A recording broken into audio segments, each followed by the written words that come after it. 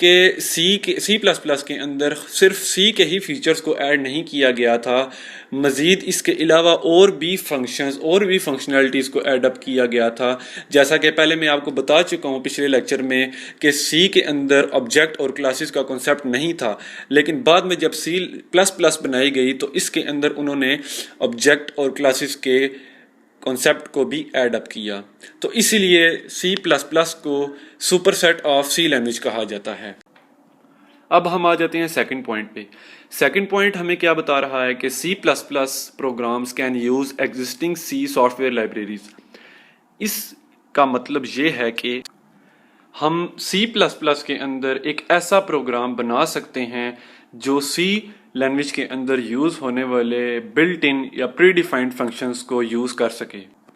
جیسے کچھ فنکشنز آپ نے سی لینگویج کے اندر استعمال کیے ہوں گے، print function, scan F function, get C H function, C L R S C R function, اور اس کے علاوہ اور بہت سارے فنکشن جو آپ نے سی لینگویج کے اندر استعمال کیے ہیں. اور ان تمام فنکشنز کی جو کوڈنگ ہوتی ہے وہ کسی بھی لینگویج کی لائبریری فائلز کے اندر کی جاتی ہے، اور ان تمام لائبریری فائلز کے کلیکشن کو ہم کہتے ہیں کسی بھی لینگویج کی لائبریری. تو اسی طرح سی لینگویج کی لائبریری کا مطلب یہ ہوا کہ سی لینگویج کے اندر استعمال ہونے والے پری ڈیفائنڈ فنکشنز کا کلیکشن. تو سارے پری ڈیفائنڈ فنکشنز سی لینگویج کے اندر استعمال ہونے والے آپ سی پلس پلس کے اندر بھی استعمال کر سکتے ہیں. اسی طرح جب سی پلس پلس کی لائبریری کو اگر ہم دیکھتے ہیں تو اس کے اندر ایک تو سی لینگویج کی لائبریری موجود ہے اور دوسرا سی پلس پلس کی اپنی لائبریری یعنی کہ نیو سیٹ آف فنکشنز بھی موجود ہیں. سی لینگویج فالو کرتی ہے top down approach of programming. اب اس میں بھی کافی اسٹوڈنٹس کو مسکنسیپٹ رہتا ہے، وہ سمجھتے ہیں کہ پروگرام اوپر سے نیچے رن ہوگا یا پروگرام اوپر سے نیچے کمپائل ہوگا، تو شاید وہ سمجھتے ہیں کہ اس وجہ اس کو top down approach of programming کہا جاتا ہے. اصل میں اس کا مطلب ایسا نہیں ہے. Top down approach of programming کا مطلب یہ ہے کہ آپ کی پروگرامنگ کی اپروچ کیسی ہے. جیسے آپ سب سے پہلے ٹاپ لیول کا کام کرتے ہیں، یعنی آپ پروگرام کے سٹارٹ میں مین فنکشن بنا کر پروگرام کے فلو کو ڈیسائیڈ کرتے ہیں اور ڈیسائیڈ کر لیتے ہیں کہ آپ کس وقت کس فنکشن کو کال کرنے لگے ہیں.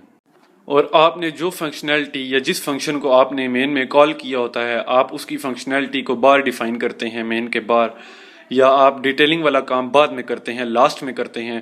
تو اس اپروچ کو کہا جاتا ہے top down approach. C plus plus اس کے الٹ bottom up approach of programming ہے، یعنی اس کے اندر بڑے بڑے سافٹ ویئر کو بنانا کافی آسان ہو جاتا ہے، اور باٹم اپ اپروچ اس کے لیے ایک آئیڈیل طریقہ ہے. باٹم اپ اپروچ کا مطلب ہے کہ آپ پہلے ڈیٹیلنگ والے سارے کام کر لیتے ہیں، ساری فنکشنلٹیز ڈیفائن کر لیتے ہیں، اور لاسٹ میں آپ سبھی فنکشنلٹیز کی اسمبلنگ کر کے پروگرام کے فلو کا ڈیسیجن لیتے ہیں، یعنی مین فنکشن سب سے آخر میں بناتے ہیں. نیکسٹ پوائنٹ ہمارے پاس ہے سی اڈاپٹس پروسیجر اورینٹڈ پروگرامنگ. اس کا مطلب یہ ہے کہ سی پروسیجر اورینٹڈ پروگرامنگ کو اڈاپٹ کرتی ہے. کوئی بھی پروسیجر اورینٹڈ پروگرامنگ یا پھر آبجیکٹ اورینٹڈ پروگرامنگ کا مطلب یہ ہے کہ یہ گائیڈ لائنز ہیں پروگرامر کے لیے کہ اسے کس طرح اپنے پروگرام کو بنانا چاہیے. پروسیجر اورینٹڈ گائیڈ لائنز الگ ہیں، آبجیکٹ اورینٹڈ گائیڈ لائنز الگ ہیں، لیکن جو سی لینگویج ہے وہ صرف پروسیجر اورینٹڈ پروگرامنگ کو ہی فالو کرتی ہے. لیکن پچھلے لیکچر میں ہم نے پڑھا تھا کہ C plus plus 3 basic programming traditions کو فالو کرتی ہے، جس میں پروسیجر اورینٹڈ پروگرامنگ بھی آ جاتی ہے، آبجیکٹ اورینٹڈ پروگرامنگ بھی آ جاتی ہے، اور جنرک پروگرامنگ بھی آ جاتی ہے جس کے اندر ہم ٹیمپلیٹس کے کانسیپٹ کو استعمال کرتے ہیں. لیکن سی کے اندر ہم صرف اور صرف پروسیجر اورینٹڈ پروگرامنگ کا استعمال کر سکتے ہیں. آبجیکٹ اورینٹڈ پروگرامنگ کا کنسیپٹ سی کے اندر نہیں آیا تھا. سی پلس پلس کے اندر ہم آبجیکٹ اورینٹڈ پروگرامنگ کے فیچر کو اڈاپٹ کر سکتے ہیں، اور سی پلس پلس ان تینوں فیچرز کو فالو کرتی ہے. تو فرینڈز، یہ تھا آج کا ہمارا لیکچر نمبر 1 کا پارٹ نمبر 2. جس کے اندر ہم نے C++ کے انٹروڈکشن کے بارے میں پڑھا، اور انشاءاللہ نیکسٹ ویڈیو کے اندر مزید C++ کے انٹروڈکشن کے بارے میں آپ کو انفارمیشن دوں گا۔ تو آگے کی ویڈیوز دیکھنے کے لیے میرے چینل کو سبسکرائب کریں، اور اگر آپ کو یہ ویڈیو اچھی لگی ہو یا آپ کو اس ویڈیو سے کچھ انفارمیشن حاصل ہوئی ہو تو پلیز اس ویڈیو کو بھی لائک کریں۔ Thank you so much.